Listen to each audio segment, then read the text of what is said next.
A warm welcome to you all on this session for tips on getting published that is being presented to us all by Development in Practice, which is a very well-known prestigious journal in the field of development studies.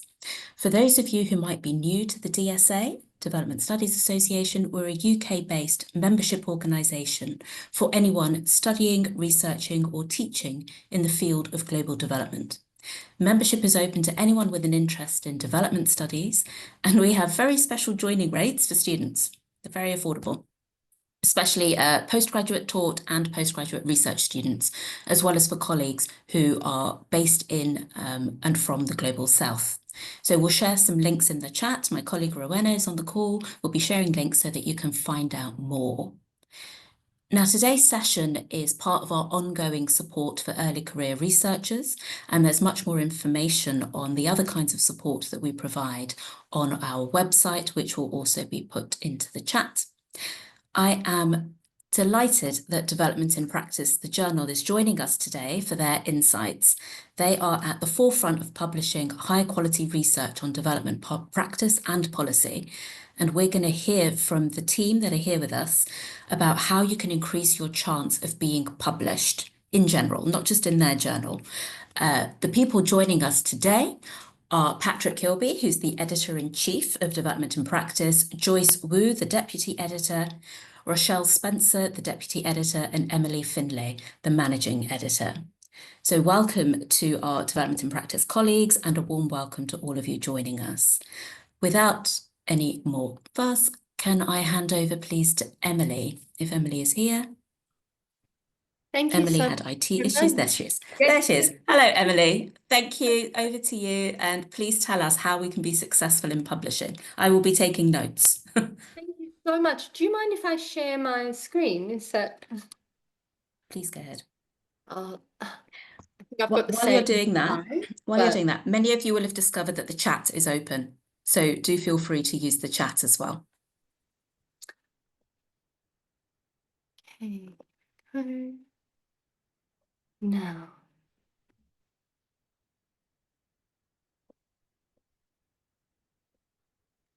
Bear with me.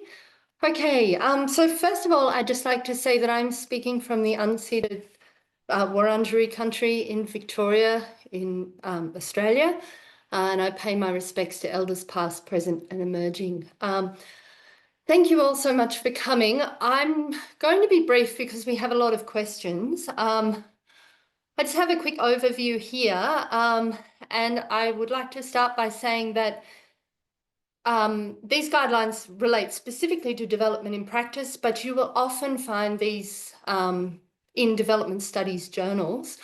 And I think it's safe to say that a lot of the guidelines would be useful to apply anywhere in terms of creating a logical structure and a clear article.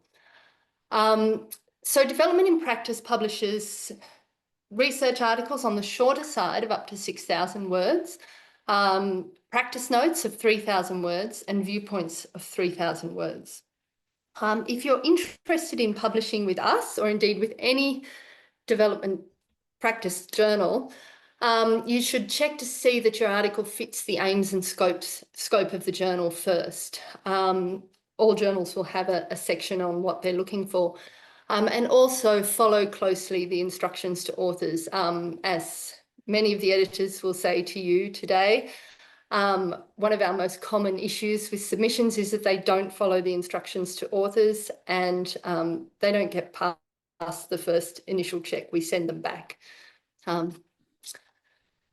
Okay, so what do editors look for when you're submitting to a journal? A cohesive argument, an argument that fits together and doesn't have bits there that shouldn't be there. Up-to-date references, for example, within the last 5 years. So you're not talking about current events using literature from 20 years ago. Appropriate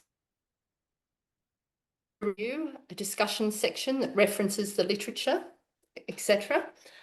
Adherence to the journal's aims and scope, as I mentioned. A sound and ethical methodology, including informed consent. If you are unable to access formal ethics clearance, you should do your best to still establish how you have ethically conducted the research. Overall readability and flow, consideration of obvious factors that are relevant to the article, for example, counter arguments. So don't get too caught up in your own argument without considering what other literature might have said. And finally, which is really important, establishing a contribution to the field. So what does your paper say that is new, but also what does your paper contribute to the literature, the existing literature that can be the same? We also look for articles that consider various socioeconomic factors, such as various social factors rather, such as gender, disability, socioeconomic differences, class, caste, ethnicities, education, age, and the way these intersect. And what we mean by that is what it might be like for a woman of a particular caste, where you have one or more of these social factors meeting. Structure. So for our research articles, we have a particular structure. This structure, I think, is quite a useful one, and many journals will have similar requirements. If you're submitting to a journal that's not development in practice, obviously go to their instructions for authors and check whether they have a different structure. But we look for a short title, a strong one, no more than 15 words, but it should be clear to someone who doesn't necessarily know all about your topic. And we don't like necessarily people to include the particular model that they've used or anything about their statistics in titles or abstracts. Then you should have an introduction, a discussion of the context or problem, a literature review, a methodology, and then a results and discussion. These can be separate or combined, and a conclusion. Just say a little bit more about these things before I finish and let people take questions and we can have more of a discussion. And if you want to come back to anything, we can. So for the introduction, an introduction should ideally establish the article's aims and be structured in a way that is clear and easy to read. Excuse my cat. He's having a little cry in the background there. And pique the reader's interest as well. So it should be interesting and accessible and clearly say what the article is trying to do. It should not be too long. It should not include the literature review, at least for us. We like a separate one. And it should not include findings, which will be discussed later in the article. You can include in the introduction a discussion of the context or problem, which should briefly provide background information or context and introduce the problem that your article is trying to address. For shorter articles, the context can be given as part of the introduction. And the problem can be established sometimes in relation to the literature. So you can say the literature says this, however, it's missing this, and this is what my article is planning to do. So the next section is a literature review, which should introduce your literature, ideally all the literature that you're going to use in the article. Cite up-to-date global literature on your topic. We prefer global literature because we have a global readership. So we like all of our manuscripts to situate themselves in terms of the global context. And only include literature that is relevant to your findings. So there's no need to include literature that might be relevant to the broader topic but doesn't necessarily connect to your particular findings. The literature review, though, should not discuss your findings and shouldn't introduce obvious or well-known information. For example, that COVID-19 resulted in lockdowns. We don't need a citation for this, it's very well known. And it shouldn't include literature that is off topic or not related to your findings. The next section is the methodology, which should discuss how and why your participant sample was selected and offer a breakdown of demographics such as gender, age, and profession. This is where you can indicate informed consent as well. So who provided the informed consent and how, and how were people informed as well. Any theoretical considerations can come here too. A data collection and the methods of data analysis. So how was the data collected and how was the data analysed? The results and discussion ideally should present the study's findings to begin with. So very simply, this study found this, and then this study found this, and then link them clearly to the literature that has already been introduced in the literature review. So and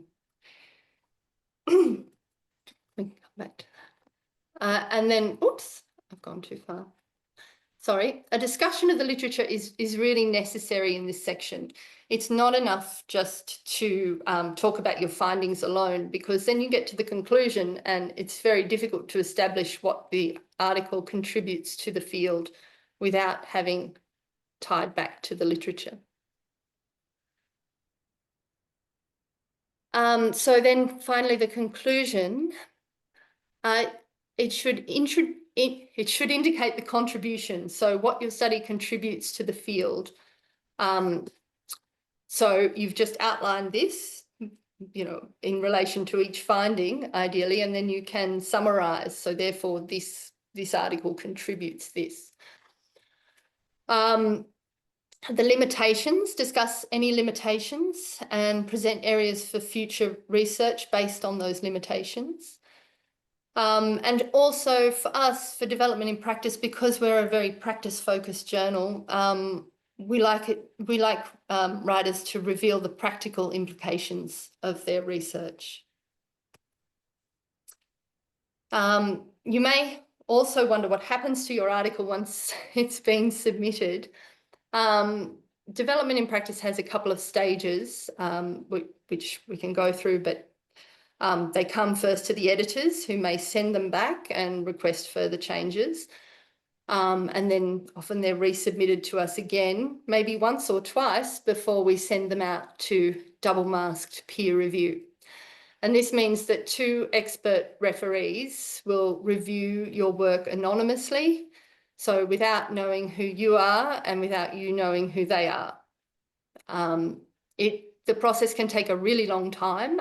We say several months, but it can take a long time to get volunteer reviewers to agree, and then a long time to wait for them to return the manuscripts. Sometimes they say, oh, I'll do that in 6 weeks, and then they don't get to it, and then they need more time. So it can take quite a long time, so you should be prepared for that. The reviewers then provide feedback and a recommendation.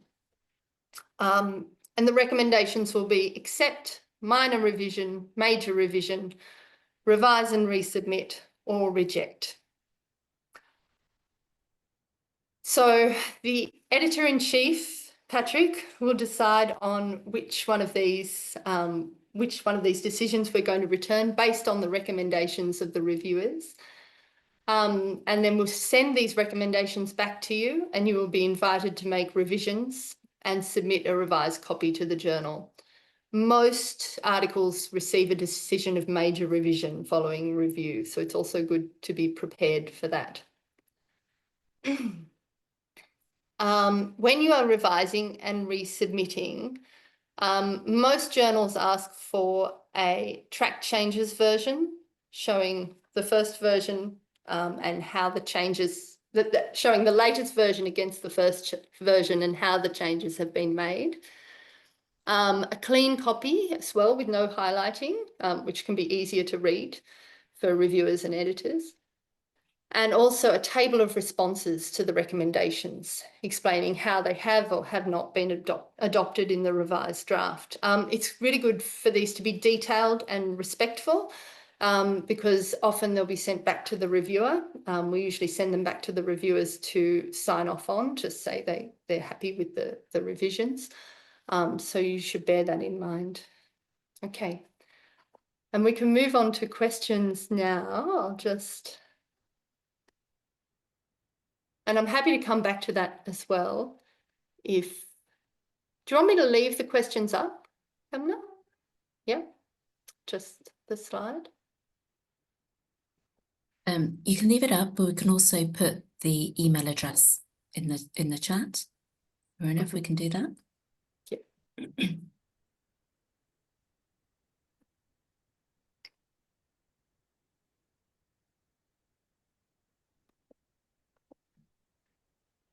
Okay. Can you see the questions and answers, the Q&A function? Emily, are you facilitating the Q&A as well? Oh, I'm happy to do that. Yeah. That'd be wonderful. Thank you. Okay. Sorry, I hadn't quite realised I was going to, so you have to bear with me one moment.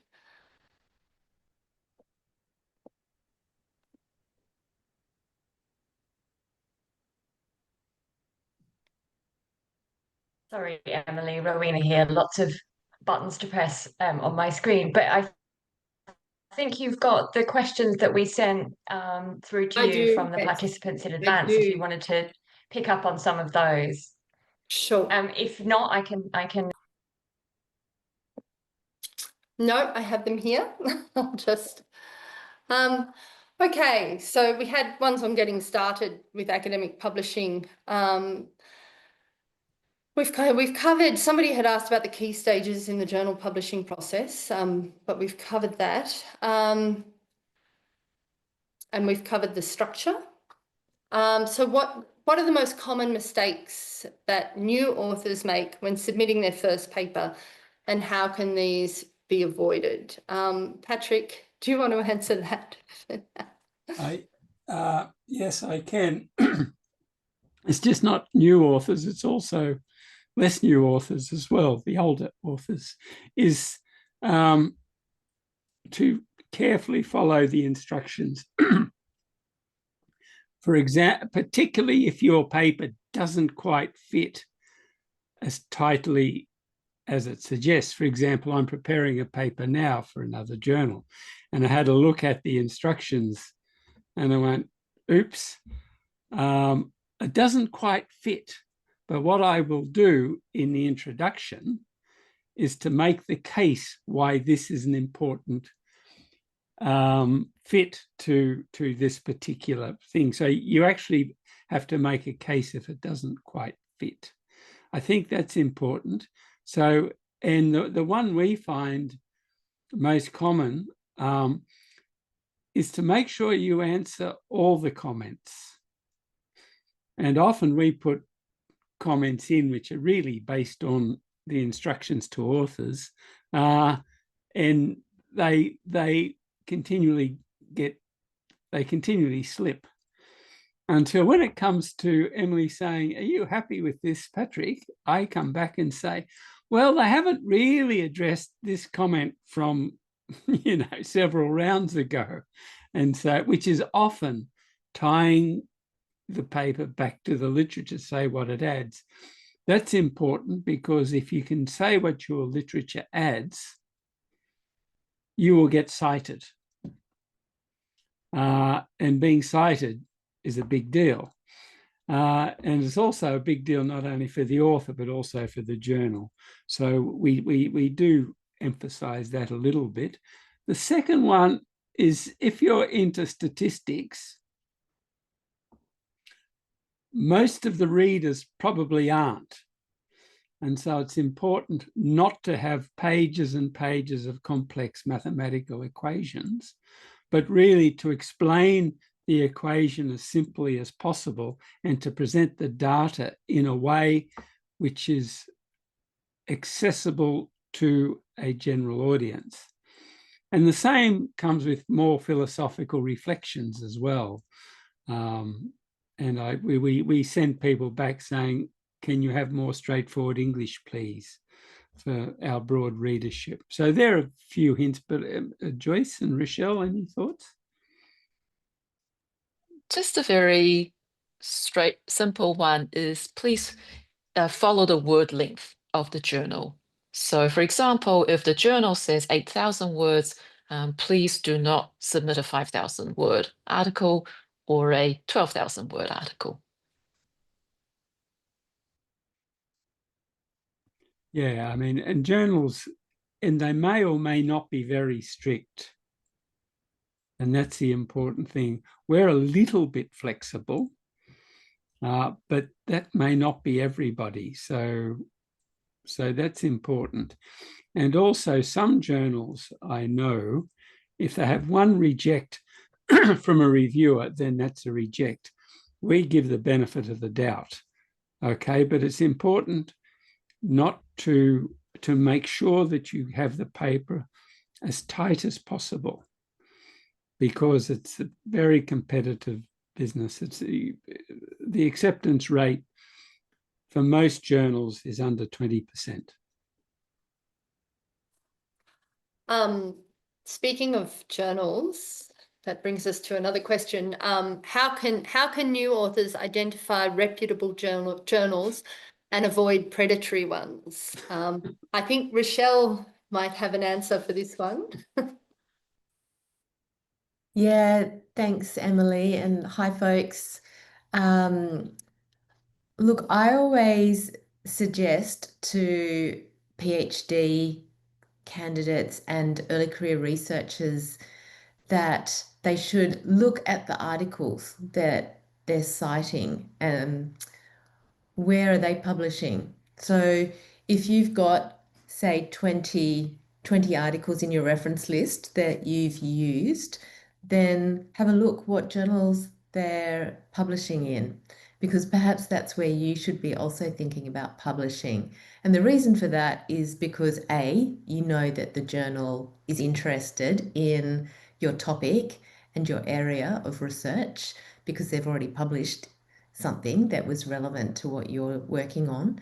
But also it kind of means that you're entering into a conversation that already exists in that journal. There are already articles that are talking to the topic that you're also writing on. So you can sort of think about it as contributing and building on, you know, the knowledge that's already happening, being produced in that journal. Another thing to look at is check the SJR, the Scopus journal rankings. If you just type SJR into Google search, you'll find the site, and then you type in the journal, the name of the journal, and if it's a ranked journal with Scopus, and many are, some aren't, plenty aren't, but many are, you can then have a little look to see, well, what's the impact factor of this journal? How's it ranked? Is it a Q1, Q2, Q3? You can get a better sense of where the journal is positioned within different disciplines. You know, it might rank quite highly in development studies, and then it might rank much less highly in a different discipline, in, I don't know, human geography or anthropology, for example. So that's always very interesting and telling to have a look. I would avoid cold calls directly to you, to your email, from strangers about publishing in their journal. There are some key kind of culprits in that space. I can't think of the names, Emily, and some of you might be able to think of them, like Lambert, is it? Publishing. There's a few that they'll just really target particularly PhD candidates who've recently submitted their PhDs. And I suppose the other main advice I'd have is, you know, if you get tapped on the shoulder or, you know, somebody reaches out to you about a special issue, that's okay. Have a look again at the journal. Special issues are really worth considering if you do get an invite to publish in a special issue, because often they're more highly cited. So I'll just leave it at that for now, Emily. Thank you. Rochelle and Emily, I just want to draw your attention to the questions in the Q&A. I don't know if our panel can see that. So on the bottom of your screen, there's a Q&A button, and we have about 10 questions in there. You can pick some to talk through the answers, and you can also, if there's an easy one that you want to just type an answer to as well, that's also an option. But certainly one of the ones that's just come up, it says, Emily mentioned the up-to-date reference. How about core theories? These should not be up to date because these are foundation for most of the research. So how up to date should references be? Someone want to answer that? Yeah, this is a hobby horse of mine. If somebody says Marx says something, then they should cite Marx, 1835, with a more recent publication. But they should also include the debates about that topic. So in our area at the moment, there's Paulo Freire gets quite a mention, and he wrote in 1970, but he's been debated ever since. So it's good to bring the debate up to date. And so we often are asked to bring the debate up to date. So it's good to cite the original source, but generally that has been debated quite a bit in the interim.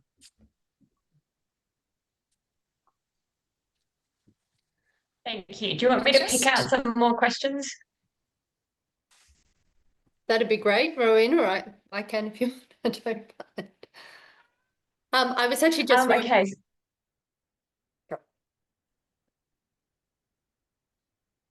I'll hand over to you, Emily. Sorry, I didn't mean to speak over the top of you there. I was just writing back to David to say that by global literature, that's a really good question. We mean, for example, if you're writing on climate change in Indonesia and vulnerable groups, you have some information on how this issue has been addressed elsewhere within the literature review. You can have specific literature absolutely to your region, but also to have a broad connection to the findings. So not to discount literature from other countries that may be useful to your argument, really. The literature probably should be related to the global south. Yes. Sometimes people use literature from America or Europe, which the context is so different it may not work as that well.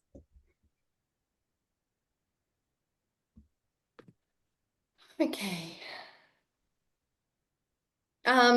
So Crystal, for the very first time with no previous experience to publish yet, once the research paper is already finalised, what would be the first step in the process? Joyce, Rochelle, Joyce? Well, okay, yep. So, well, congratulations, Crystal. So you have, thought about what journal, followed the instructions, went through. So then you're probably at that submission portal, right? Which is a little bit scary because it's all quite new and there's different buttons to choose from. So, sorry, the question was once you've submitted or you are submitting? Once you're submitting. Okay. When you're submitting? Yeah, the first step. Okay. Yep, the first step. So again, it's important to read through the instructions to authors, which is always typically each journal, particularly reputable journal, will have specific guidelines, including even, what is the referencing style. And so just pay attention to that. Some of the other things that I notice that authors sometimes forget is if a journal asks for a cover letter, then it's really important that you include that. And the reason I say that is because the journals that ask for cover letter, that's actually your opportunity to also convey to the editors, the editorial team, for example, who you are. You may be a PhD student, for example, and that's a way for you to let them know, hey, I'm an early career researcher. And also, again, as a reminder to them, the significance of your research, which you hopefully should have mentioned in both the abstract and the introduction. Bear in mind that, so once you've submitted, that there can be a bit of a wait And simply because, as Emily has mentioned before, once the paper gets through, for example, in DIP, we review it, and then and sometimes the editorial team may go back to the author with suggestions. Say, for example, hey, this looks really promising. However, some of your references are a little bit old. Would you mind just updating them so it's a bit more up to date to the contemporary situation that you're talking about? And so then that's an opportunity actually for the author to revise before it gets to the round of being reviewed by the double master reviewers. So yeah, so sometimes it's very exciting and nervous to submit, and then sometimes you have to have a bit of that waiting game.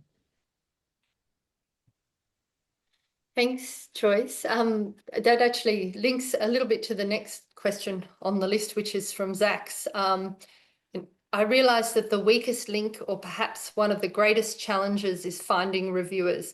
Everyone is so busy these days with daunting workloads, making it difficult to accept roles as reviewers. What are publishers doing to solve this problem? Unless anyone wants to jump in, I can answer that.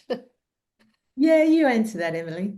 Okay. Oh, thanks, Rochelle. Oh, Winnie, you wanted to answer? No? No. I'm just trying to mark them as answered. You popped up on my screen. So the answer to that is that it is a very difficult one to solve without compromising the integrity of peer review. So we receive about actually this year will be over 1,000 submissions we're expecting. And we don't have a list of reviewers on rotation because we want, one, experts specific to the article as much as possible. And two, we don't want to use the same team of reviewers, because then you start to narrow the lens of the perspective of what articles should be and what articles. So we want as broad as possible spectrum.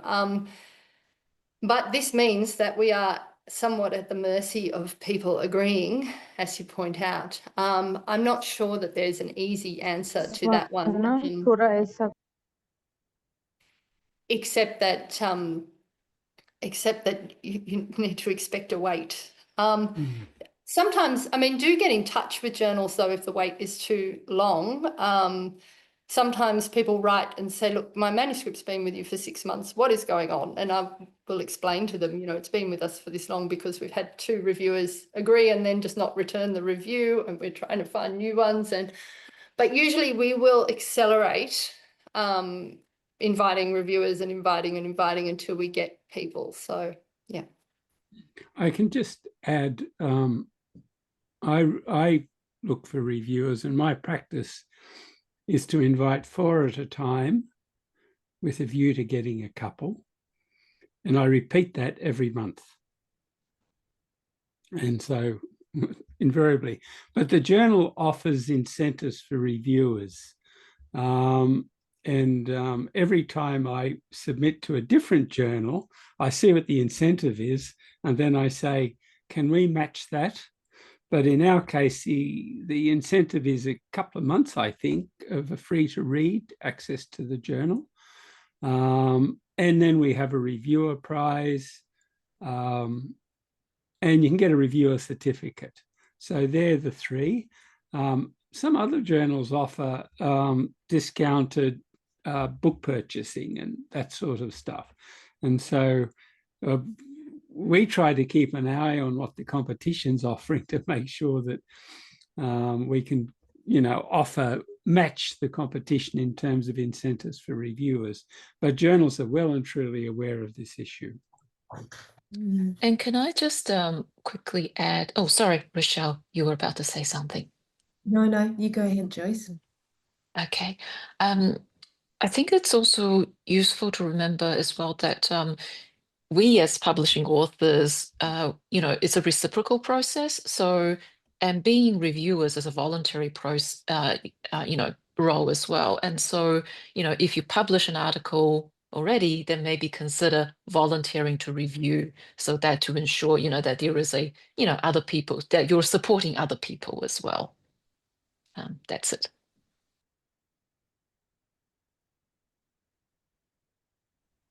Rochelle, did you have something else? No, I was also going to just mention that, there is a lot of unpaid labor in academia, but it is about reciprocity and solidarity, and that we do this kind of work, knowing that when we publish ourselves, two other people are going to be volunteering their time to provide their expertise to blind review, peer review our articles as well. So, it goes around.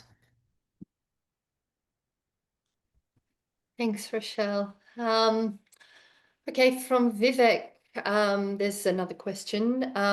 In using case studies which are situated in specific contexts or locations, how should one approach writing a journal article?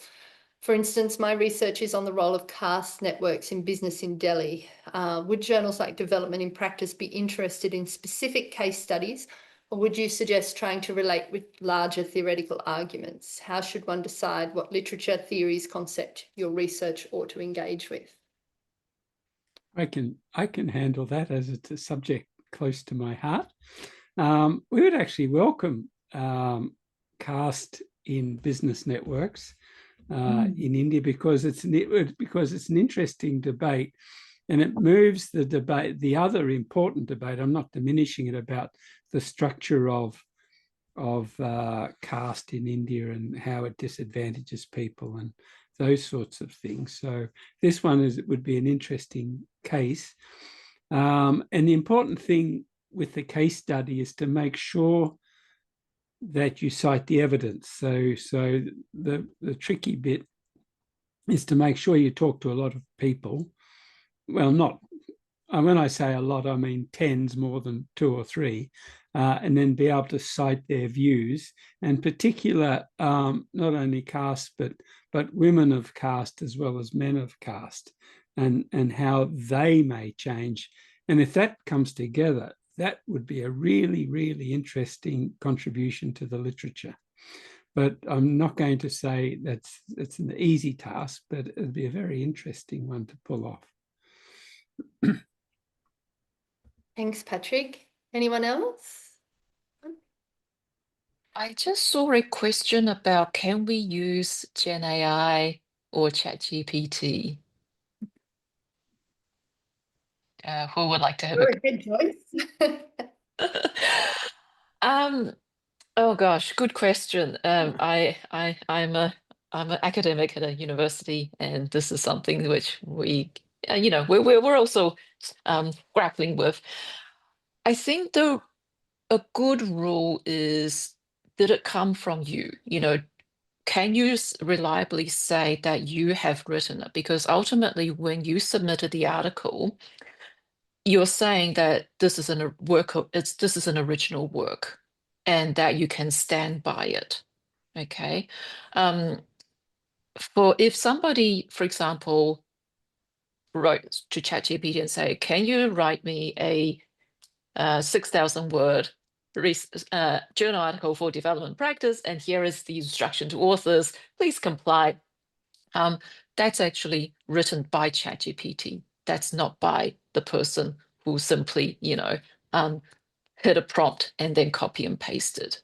So this is not to say that you cannot use AI, generative AI, such as Copilot or ChatGPT, to brainstorm or to test out your ideas, to sort of use it as more as a friend to give feedback. But ultimately, you have to actually demonstrate that these are original work.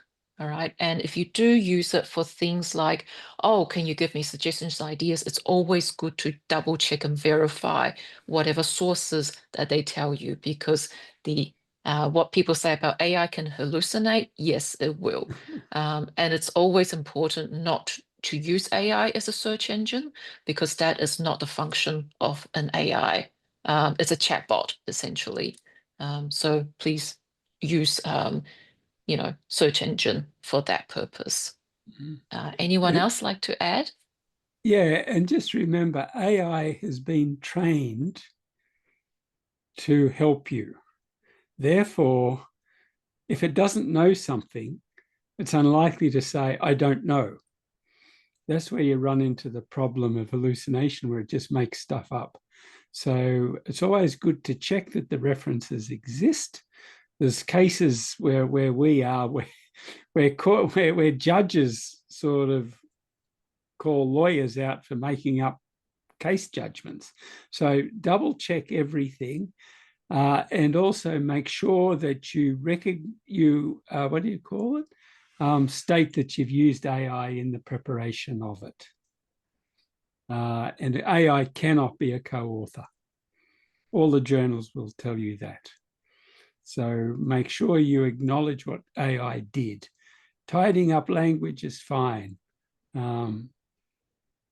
Brainstorming ideas is fine, but basically the words are yours and you're accountable for them.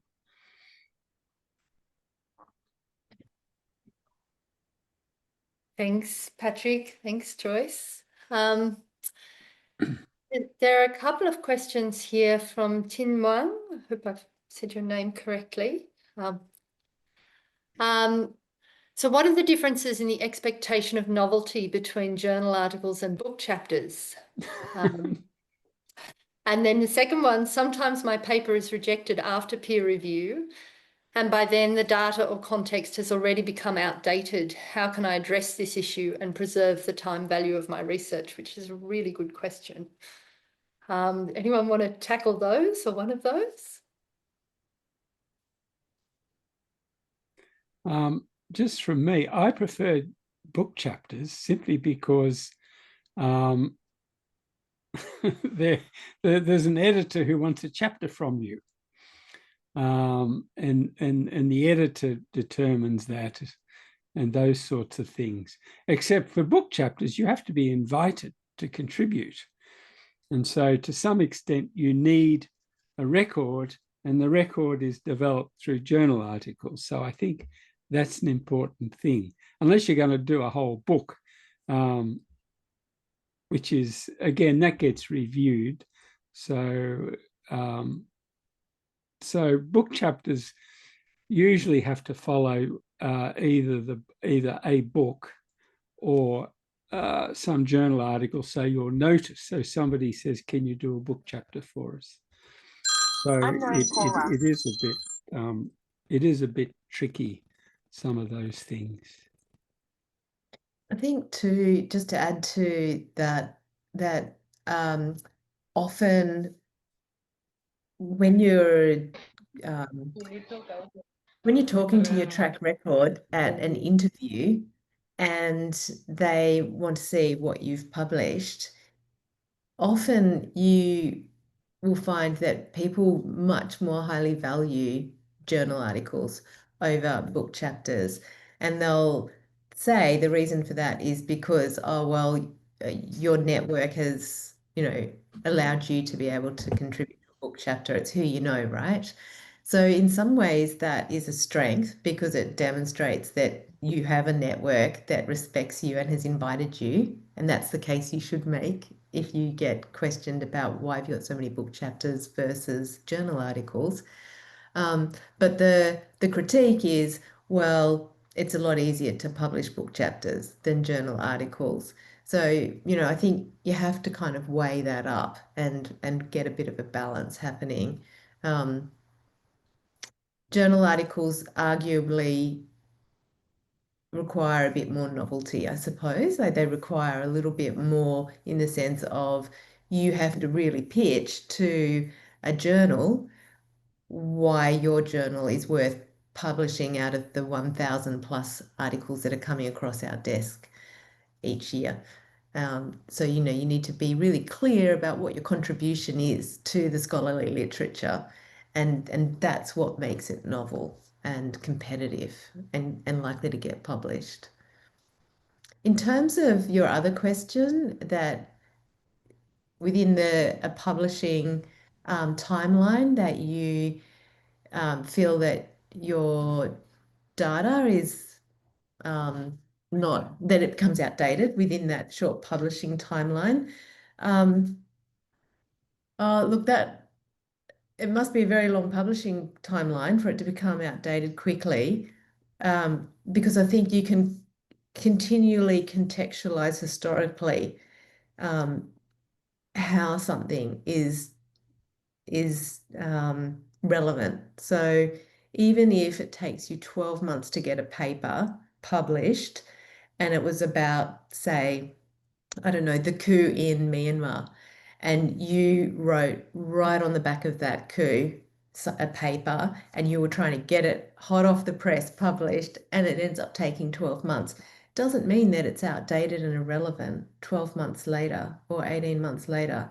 It still has something really significant to offer. So I'm not sure if that's kind of where you're going with that question, but that would be my response. I don't know if the others have something to answer around that as well. We're just finding COVID actually got in the way quite a bit. And so we're still getting articles which had some of the field work done pre-COVID. And generally our reviewers and ourselves don't get too hung up on that.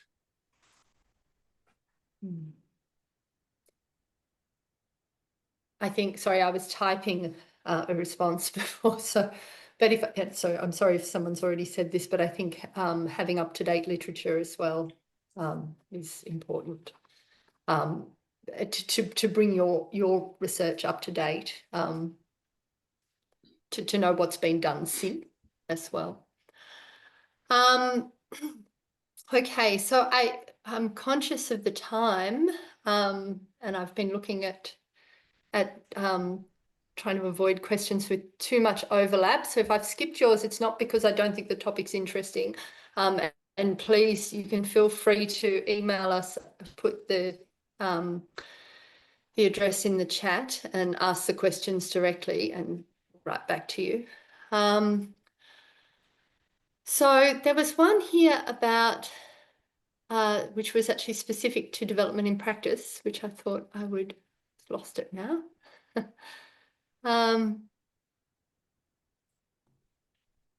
Yeah, are there particular, this is Hadiza Abba. Are there particular types of articles that tend to resonate more strongly with the journal's mission, philosophy, or development focus? What key tips would you offer early career researchers seeking to contribute to bridging the gap between theory and development practice?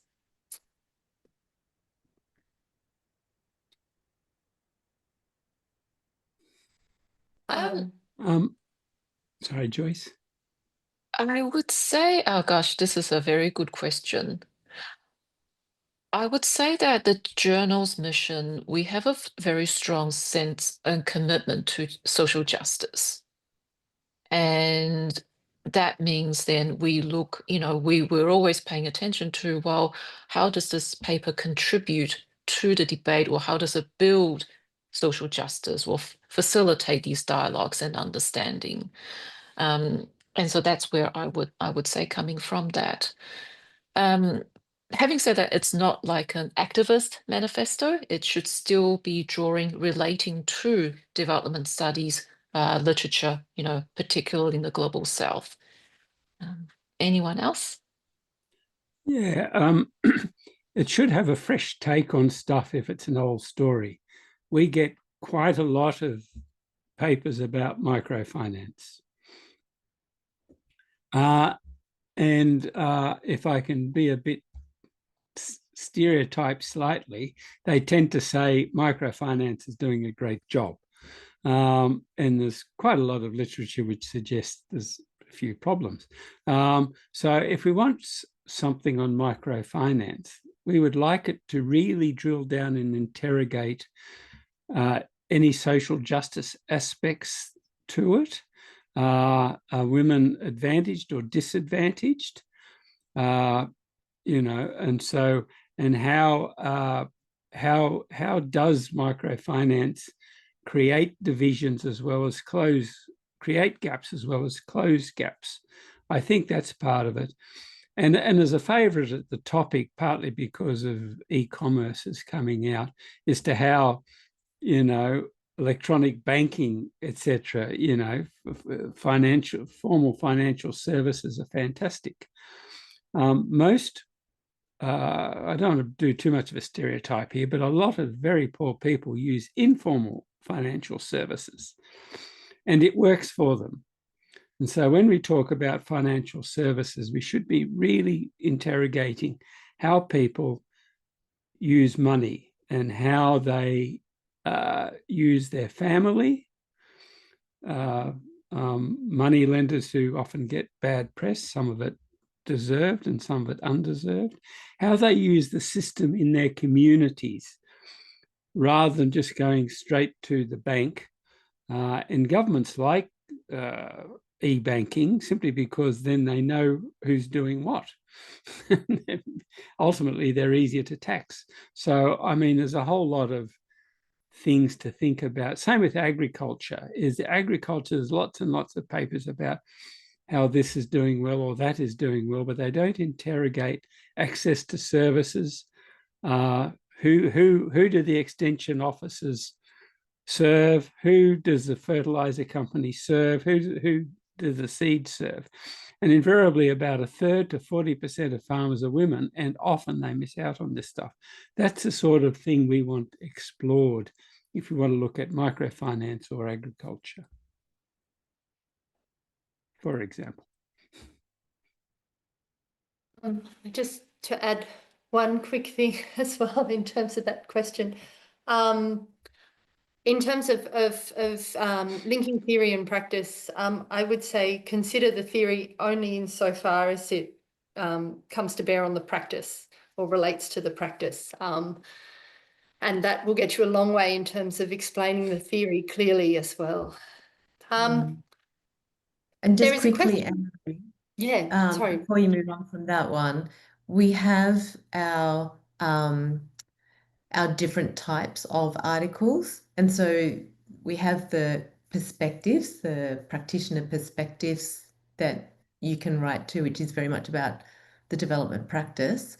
But the main research articles very much anticipate and expect that you are linking between theory and development practice. And so in terms of doing that, what we would be hoping to see is that you're talking about particular development practices, be it in rural livelihoods, agriculture, microfinance, whatever, and that you are very much positioning that within some theoretical framework.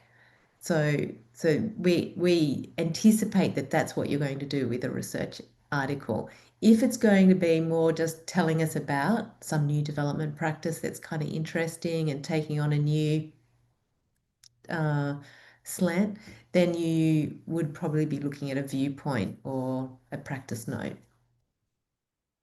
which doesn't have the big requirement for including development theory. Thanks, Emily. Thanks, Rochelle. That's great.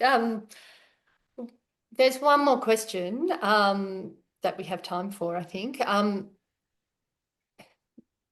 about advice on how to deal with anxiety or self-doubt that one faces while preparing and submitting drafts or facing rejection.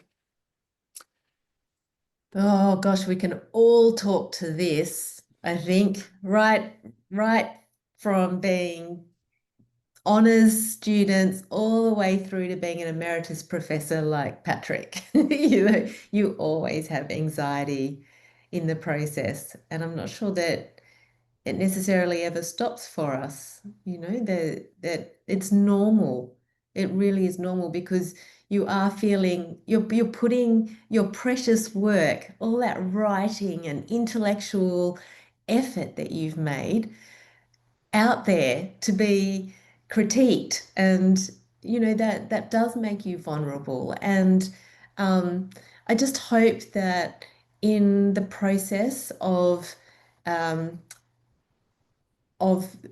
having your thesis examined or having a paper reviewed or receiving feedback on a conference paper in whatever form, I just hope that people will always be really respectful and acknowledge that somebody has taken a great deal of time and effort with this piece of work, even if it still does need a lot of work, even if there's plenty to critique, that critique should be offered in the spirit of collegiality and improving the production of knowledge, because that's what we are here for and what we care about. And so with the spirit of doing each other a service, try to think about that. You're putting your baby out there to be critiqued, that we're all in the same boat, regardless of how experienced we are each time we do it. And the trick is don't assume that you've got it wrong. It may well be the reviewer got it wrong. I had a paper rejected last year, and the reviewer missed the point, and I kept trying to remind them what the point was, but they just had a different view on the issue. And so in the end, that's it. So I sent it somewhere else. So in the end, it's not an attack on you. It may well be that the reviewer just didn't get it. And then they dig their heels in, and so, you end up reaching an impasse. But sometimes it's worth going back to the editors to sort of say, I think I've answered those responses, but then the editors are busy, and so whether they want to get another review or whether they say, no, if you have a reject, we have a reject, and that's that. I think it's also important to remember that in social media is so prevalent. It's very easy to focus on, oh, this person got it published, another person got their paper accepted. But behind every paper they got accepted or published, there's probably a few rejections on that paper. But you only see the success story on social media. And so that's also another thing to bear in mind. That's such a good point.